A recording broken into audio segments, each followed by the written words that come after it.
ఈ వీడియోని మీకు స్పాన్సర్ చేస్తున్న వారు Truzon solar by Suntech. Truzon solar power super power. మీ పవర్ బిల్ ని జీరో చేసుకోవాలనుకుంటున్నారా? అయితే ట్రూజోన్ సోలార్ పవర్ ని ఇన్స్టాల్ చేసుకోండి. నమస్కారం, వెల్కమ్ టు సుమన్ టీవీ. నేను గీతాంజలి. ప్రస్తుతం మనతో పాటు భారతీయ శంకరపీఠం వ్యవస్థాపకులు, ప్రముఖ ఆధ్యాత్మికవేత్త, జ్యోతిష్యులు, బ్రహ్మశ్రీ అన్నవరపు తిరుపతి మూర్తి అవధాని గురువు గారు ఉన్నారు. వారితో మాట్లాడదాం. గురుగారు నమస్కారం అండి. ఓం శ్రీ మహాగణాధిపతయే నమః. కామెంట్స్ లో అడిగినటువంటి ప్రశ్న, ఏలినాటి శని అంటే ఎంత కాదనుకున్నా ఏలినాటి శని ప్రభావం అంటే చాలా మంది భయపడుతూ ఉంటారు. శని ఇంకా వస్తుంది, 7.5 సంవత్సరాల పాటు మనం అలాగే వాటికి తట్టుకుని ఉండాలి, ఎన్నో కష్టాలు చూపిస్తారు అని చెప్పి. కానీ నిజానికి మంచే చేస్తారని అంటారు మీరంటి వారు. కానీ ఇలా ఎవరైతే ఏలినాటి శనిలో ఉన్నారో, కొంతమంది కంటక శని ఉన్నవాళ్ళు, అష్టమ శని, అర్ధాష్టమ శని, వీళ్ళందరూ కూడా అంటే పుష్యమాసం ప్రధానంగా ఏమైనా పరిహారాలు చేసుకోవచ్చా? కొంతలో కొంత వాళ్ళకి ఏదన్నా ఫలితం ఉండేలాగా. శన్యరిష్టేతు సంప్రాప్తే శని పూజాంచకారయేతు శని ధ్యానం ప్రవక్ష్యామి ప్రాణపీడోపశాంతయే.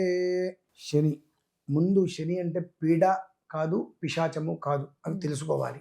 తర్వాత ఏలినాటి శని, అష్టమ శని, అర్ధాష్టమ శని, కంటక శని, ఇవన్నీ కూడా మనిషిని ఇబ్బంది పెట్టేవి కాదని ముందు గ్రహించాలి. శనికి పని పాట లేదండి. ఒక చెప్పు ముందు ఒక చెప్పు వెనకాట్టి పెడితే మన చెప్పుల స్టాండ్ దగ్గర కూర్చొని మనల్ని పట్టుకోవడానికి ఆయనకి అదే పని. బాత్రూంలోకి వెళ్ళి కాళ్ళు సరిగ్గా కడుక్కోకుండా తడవకుండా వచ్చినట్టే మన బాత్రూంలో కూర్చోవడం ఆయనకి ఇక్కడ పని లేదా? కొంచెం మనకు ఆలోచన ఉండాలండి. ఒక మనిషి జీవితంలో అప్పటి వరకు ఒక స్థితిలో ఉండి ఉన్నట్టుండి ఎదగదల స్టార్ట్ అయిందంటే అతనికి శని అనుగ్రహం కలిగింది అని తెలుసుకోవాలి ముందు. మనం ఎన్ని చెప్పినా నాకు ఏలినాటి శని వచ్చిందండి, నేను నష్టపోయానండి అంటే నిన్ను నష్టపెట్టడం కోసం ఆయన కాచు కూర్చున్నాడు. అంటే నేను కక్ష నీ మీదే ఉన్నా. ఎందువల్లనంటే ఈ మాట నేను ఎందుకు రాల్సి వస్తుందంటే అండి, నువ్వు భయంతో మీరు ఏం చేసినా ఫలితం లేదు. అందులో పుష్యమాసం చాలా విశేషమైంది. పుష్యం అంటే శనికి చాలా ప్రీతికరమైన మాసం. శని సంతోషం కోసం, శని అనుగ్రహం కోసం నువ్వు ఏం చేసినా నీకు ఓకే. కానీ నువ్వు భయపడి వామ నాకేదో శని దోషం కలిగింది, ఏలినాడు శని నాకు అనర్థం జరిగిందని నువ్వు అభిషేకం చేసినా అనర్థాన్ని నువ్వు వదిలిపెట్టి వెళ్దు. ఎందువల్ల అక్కడ జరిగేది అనర్థం కాదు, భయం. కేవలం భయం నిన్ను డామినేట్ చేస్తుంది. కాబట్టి ఆ భయాన్ని నువ్వు వదిలేస్తే నీకు జరగాల్సింది ప్రతిదీ జరుగుతుంది. ఆ భయం అనేటువంటిది నీకు ఉన్నప్పుడు నీకు రావాల్సింది మొత్తం కూడా గుమ్మం అవతలే ఉంటాయి, రావు. ఇది స్వామి చెప్పినట్టు జన్మాంతరం ఎదురు చూస్తూనే ఉండాలి.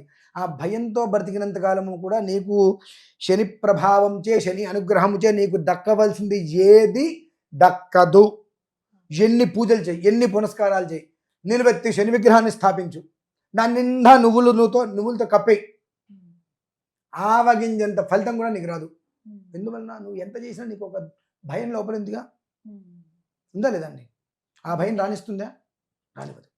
కాబట్టి ముందు భయాన్ని వదిలే. భయాన్ని వదిలేస్తే జరిగేటువంటి ఆనందం ఎలా ఉంటుందో చూడు. ఇదే ఏలినాటి శని.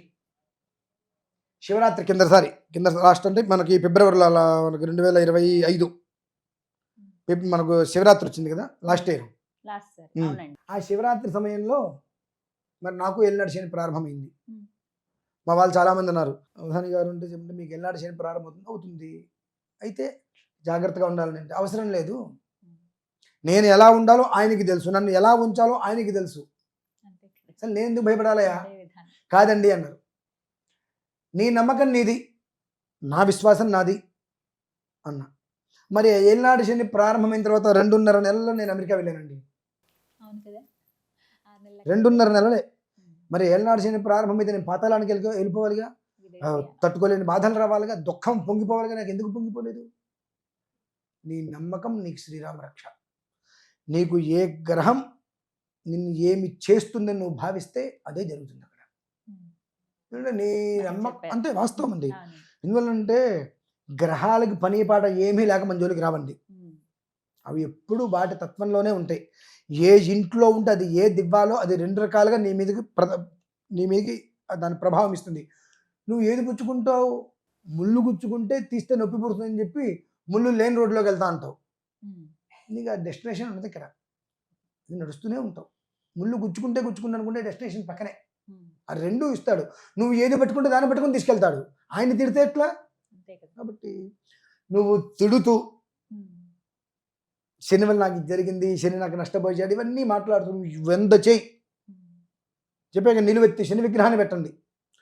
ఆవగింజంత నువ్వు గింజంత ఫలితం కూడా నీకు రాదండి.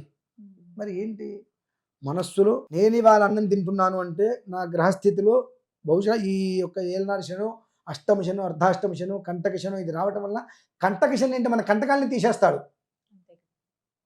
మన కంటకాన్ని తీసాడు. సంకటహర చవితి అంటున్నాగా. మరి ఎందుకంటే ఆ సంకటాలను హరించేటువంటి వాడుగా.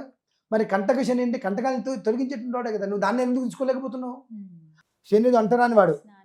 అన్ని ముట్టుకుంటే స్నానం చేయాలి, ఆయనకు అభిషేకం చేస్తే స్నానం చేయాలి అన్నట్టుగా అభిషేకాలు చేసేసి మళ్ళీ వెనక్కి తిరిగి చూడకుండా వచ్చి స్నానాలు చేసి ఆ బట్ట కూడా అక్కడ వదిలేసి వెళ్ళిపోతున్నాడు. అంటే నీ ఎంత దుర్మార్గుడు, దౌర్భాగ్యుడు, దరిద్రుడు ప్రపంచంలో ఉండడు.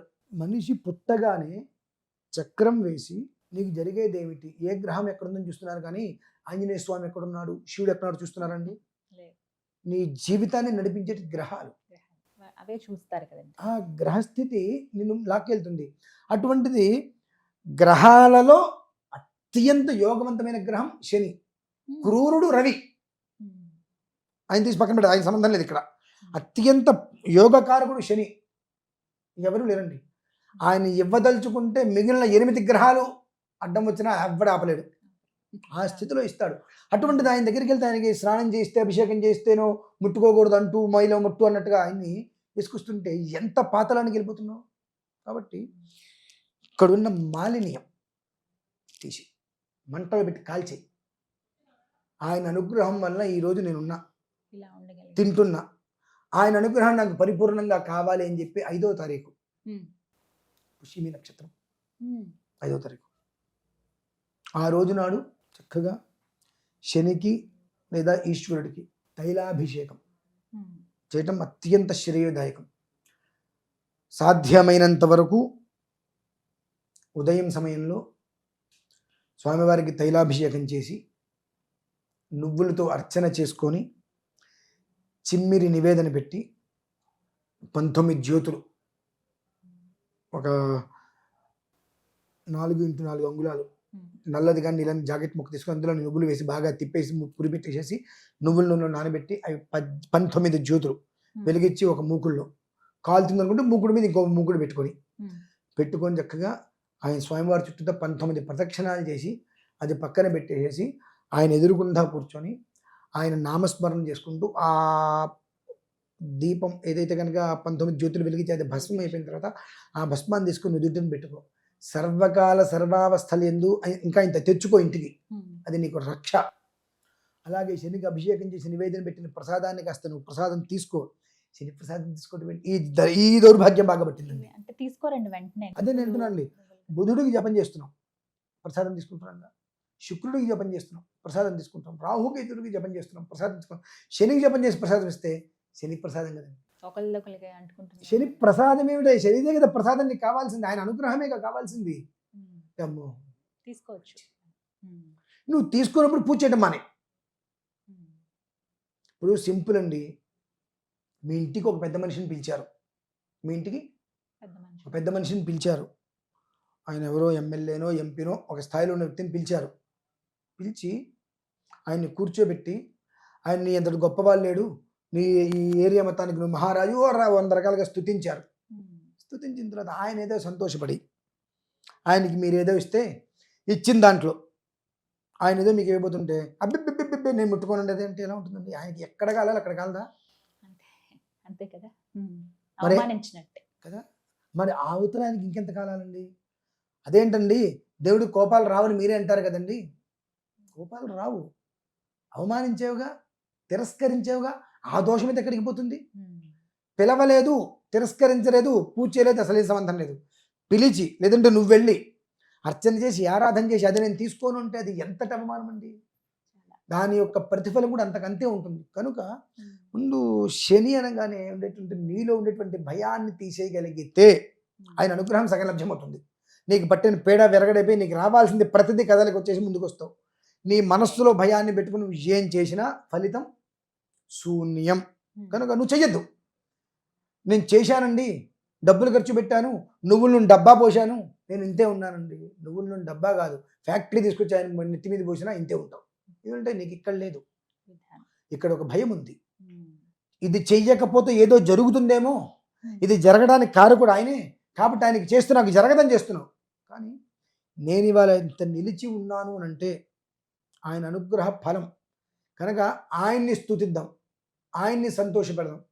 ఆయన్ని సంతోషపెట్టడం వలన మన జీవితం బాగుంటుంది అన్న ఆలోచనతో చేయట్లేదుగా, అలా చేయి, నీకు ఆ ఫలితం వస్తుందండి. ఖచ్చితంగా ఫలితం ఇస్తుంది. అదే జనవరి విషయం. 5వ తారీఖు ఉమ్. పుష్యమి నక్షత్రం సోమవారం. అవునమ్మా, ప్రతి ఒక్క పుష్యమి నక్షత్రంలో గారు ప్రతి ఒక్కళ్ళు ఈ శని మహర్దశ, శని అంతర్దశ, శని విదశ, శని ప్రాణదశ, శని సూక్ష్మదశ, అష్టమ శని, అర్ధాష్టమ శని, కంటక శని, ఇవన్నీ ఎవరైనా సరే దాదాపుగా అన్ని రాసుల వాళ్ళు ఉన్నారు కదండి. ప్రతి ఒక్కళ్ళు చేసుకోమని చెప్పండి, చాలా విశేషమైన ఫలితం వస్తుంది. ఉమ్, అదమ్మా విషయం. చక్కగా వివరించారు. ధన్యవాదాలు గురుగారు. రమేష్.